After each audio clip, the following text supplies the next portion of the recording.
Welcome to our channel career making guidance. महाराष्ट्रातील आणि भारत देशातील तमाम फ्युचर डॉक्टर्स आपल्या सर्वांना विद्यार्थी आणि पालकांचं आपल्या करिअर मेकिंग गायडन्स यूट्यूब चॅनलमध्ये हार्दिक स्वागत करून आज एक नीट यूजी 2026 म्हणजेच नीटची परीक्षा ज्या विद्यार्थ्यांना नीट 2026 ची परीक्षा द्यायची आहे अशा विद्यार्थ्यांसाठी काल 5 जानेवारी 2026 रोजी एक NTA वेबसाईटवरती म्हणजेच राष्ट्रीय परीक्षा एजन्सी नॅशनल टेस्टिंग एजन्सीच्या माध्यमातून एक पब्लिक नोटीस आज 5 जानेवारी 2026 रोजी आपल्या सर्व विद्यार्थ्यांसाठी advisor and instructions of updating Aadhaar card, UDID card, त्याचबरोबर category certificate of EWS SC ST OBC non creamy layer before filling online application form for the national eligibility cum entrance test म्हणजे NEET UG 2026. ज्यांना registration करायचं या विद्यार्थ्यांनी खालील गोष्टी त्यांनी एक अगोदरच तुम्हाला नोटिफिकेशन करून ठेवलेलं आहे. ज्यांना नीट यूजी 2026 ची परीक्षा द्यायची आहे अशा विद्यार्थ्यांनी अगोदरच जे काही तयारी करून ठेवायची आहे त्या संदर्भामधले वेगवेगळे 10 पॉइंट्स तुम्हाला मी सांगण्यासाठी आलेलो आहे. बऱ्याच वेळा नीटची परीक्षा NTA कडे फॉर्म भरत असताना ज्या गोष्टीची गरज आहे त्या गोष्टी आपल्याला त्यावेळेस मी सांगणार आहे, परंतु अगोदर काही पूर्वतयारी करावी लागेल. त्यावेळेस फॉर्म भरायला चालू होईल त्यावेळेस तुमच्याकडे कसल्याही प्रकारचा वेळ नसणार आहे, खूप कमी वेळ असतो, तरी पण 1 महिना असतोच म्हणा, पण तरी सुद्धा काही गोष्टी आपल्या राहून जाऊ नये यासाठी म्हणून ह्या गोष्टी मी सांगण्याचा प्रयत्न करतो. बऱ्याच वेळा आता आपण 2025 मध्ये किंवा आजपर्यंत अनुभव असा आहे की खूप साऱ्या चुका आपल्याकडे डॉक्युमेंट्स मध्ये असतात. तर आजपासून तुम्ही जागृत राहा यासाठी हा व्हिडिओ बनवण्यात आलेला आहे. पहिला जो टॉपिक आहे तो म्हणजे 10वीचं जे मार्कशीट आहे त्या मार्कशीट वरती जे तुमचं नाव आहे त्याच सिक्वेन्स मध्ये तुमचं आधार कार्ड वरती सुद्धा नाव असलं पाहिजे. उदाहरणार्थ पाटील अजय भानुदास असं असेल तर तसंच नाव तुम्ही आपल्या आधार कार्ड वरती सुद्धा अपडेट करायला पाहिजे असतं. बऱ्याच वेळा काय असतं की बोर्ड सर्टिफिकेट मध्ये वरती आपल्या बोर्ड सर्टिफिकेट असेल किंवा 10वीचं बोर्ड सर्टिफिकेट वरती जर पहिल्यांदा आडनाव असेल तर तुम्ही आधार कार्ड वरती सुद्धा तुमच्या आडनाव पहिल्यांदा करून घ्या. त्यामुळे आधार अपडेट करून घ्यायचं आहे हे लक्षात घ्यायचंय. दुसरी गोष्ट 10वीच्या मार्कशीट वरती किंवा बोर्ड सर्टिफिकेट वरती जर तुमचं नाव चुकलेलं असेल तर ते दुरुस्त करता येत नाही आपल्याला. म्हणजे स्पेलिंग मध्ये कधी कधी दत्तात्रय TRAYA असतं, काही जणांना नसतं. म्हणजे ते आपल्याला इकडे जर चेंज करत असेल तर तुम्ही आधार कार्ड वरती तुमचं चेंज करून घ्या 10वीच्या मार्कशीट नुसार.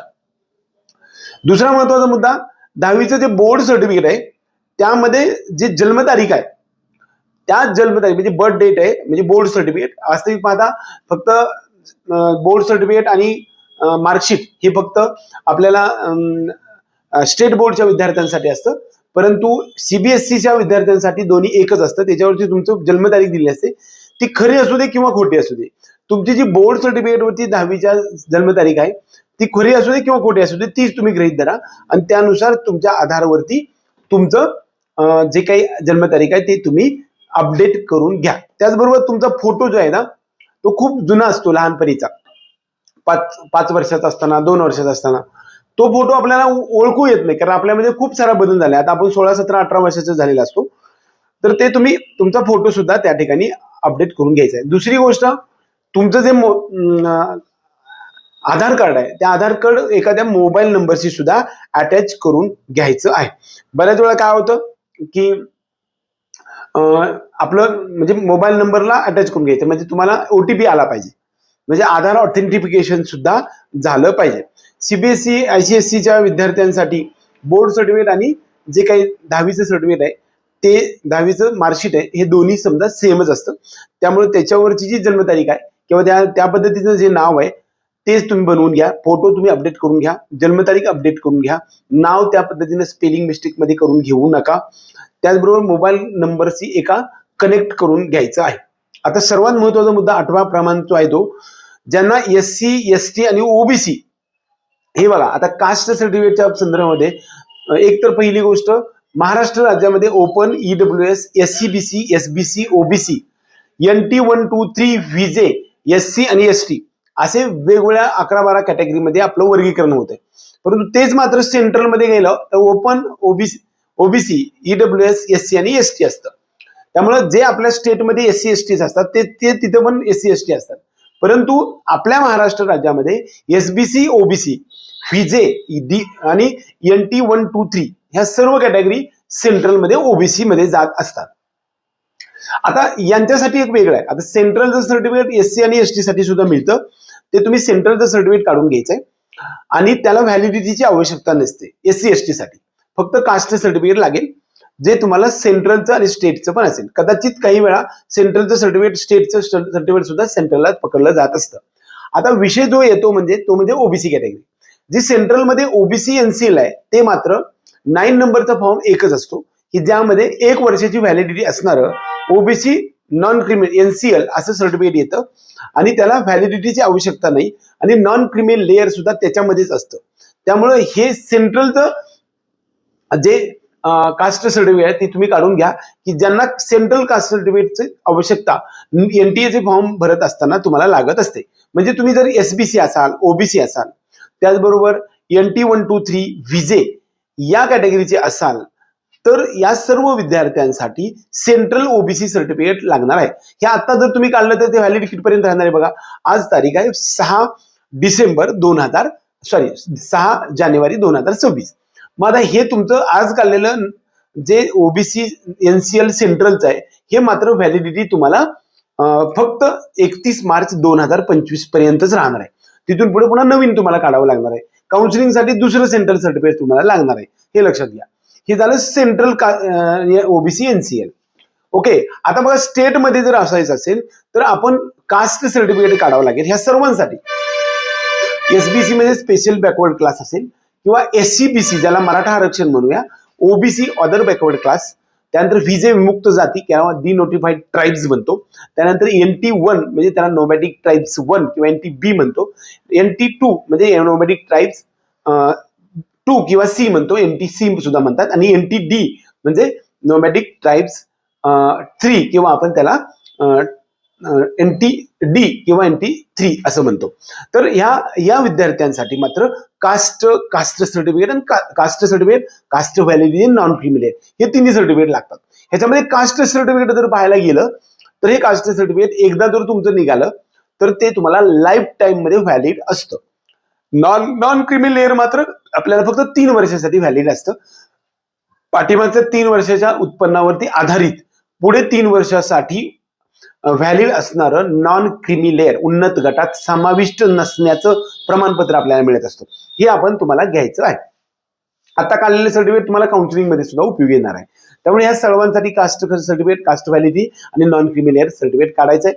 आता कास्ट व्हॅलिडिटी सर्टिफिकेट मात्र ज्यांनी अगोदर केलेले असेल त्यांना काय अडचण नाही, रिपीटर विद्यार्थ्यांसाठी. परंतु आता फ्रेशर्स असतील किंवा आजपर्यंत तुम्ही कास्ट व्हॅलिडिटी केलेली नसेल अशा विद्यार्थ्यांनी मात्र आपल्या 12वीच्या ह्याच्यामध्ये जाऊन 18A नावाचा एक फॉर्म मिळतो, त्याच्यानुसार तुम्ही तो फॉर्म भरून ऑनलाईन अप्लाय करून ऑफलाईन रित्या समाज कल्याण ऑफिस आपल्या जिल्हा लेवलला अप्लाय करायचं. त्याच्यामध्ये व्हॅलिडिटी आपल्याला मिळत असते.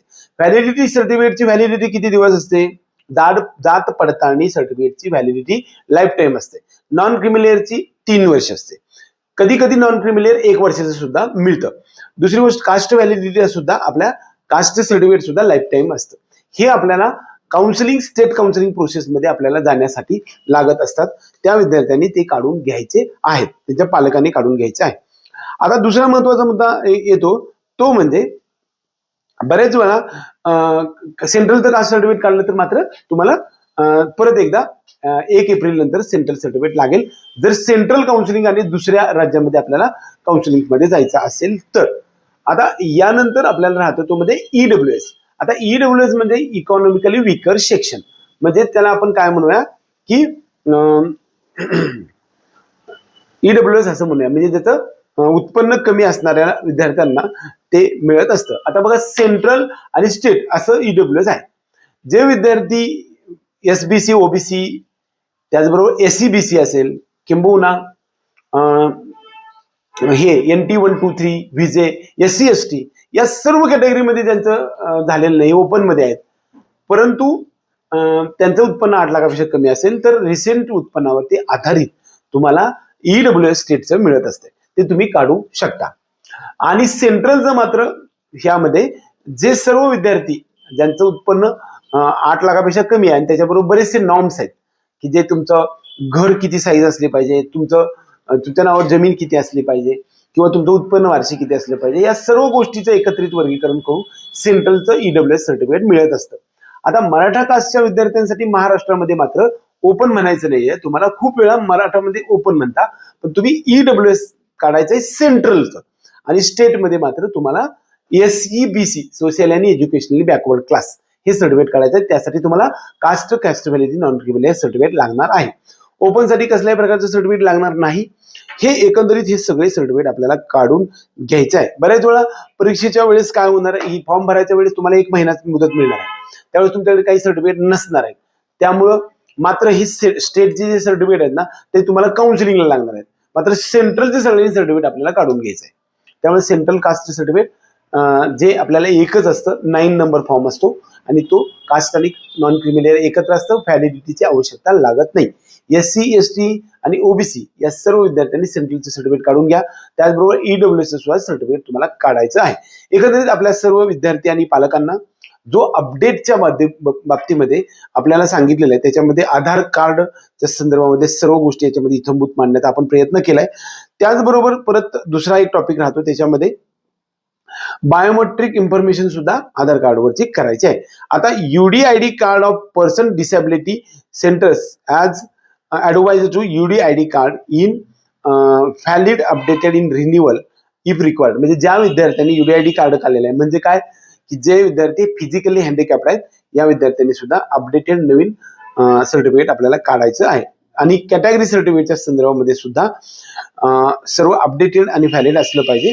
या संदर्भातलं NTAने नोटिफिकेशन आपल्याला सांगितलेलं होतं, ते तुम्हाला मी मांडण्याचा या व्हिडिओमधून प्रयत्न केलाय. एकंदरीत या व्हिडिओमध्ये आपण NTAने जे नोटिफिकेशन 5 जानेवारी 2026 मध्ये नीट UG 2026च्या परीक्षा देऊ इच्छिणाऱ्या आणि NTA कडे फॉर्म भरू इच्छिणाऱ्या सर्व विद्यार्थ्यांसाठी हे नोटिफिकेशन अगोदरच काढलंय, कधी सुरू झाल्यानंतर तुम्हाला वेळ राहणार नाही यासाठी. एकंदरीत आपल्या सर्वांचं सगळा कन्सेप्ट क्लिअर झाला असेल असं मला वाटतं. आपल्या सर्वांना जर हा व्हिडिओ आवडला तर व्हिडिओला लाईक करा, त्याचबरोबर चॅनल आपला सबस्क्राईब करून बेल आयकॉन दाबा, जेणेकरून तुमच्या प्रत्येक टप्प्यावरती आपण गायडन्सची सिरीज तुमच्या डोअर स्टेप पर्यंत पोहोचवण्याचा जो प्रयत्न करतोय. आजपर्यंत 4700 पेक्षा जास्त विद्यार्थ्यांना मेरिटच्या, मॅनेजमेंटच्या आणि सर्व प्रकारच्या टॉपिक मधून आपला मेडिकल सायन्सेसमध्ये ऍडमिशनचा टप्पा कंप्लीट करून देण्याचा आमचा हा मानस कंप्लीट झालाय.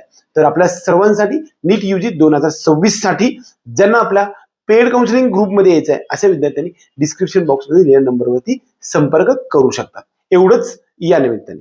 जय हिंद, जय महाराष्ट्र.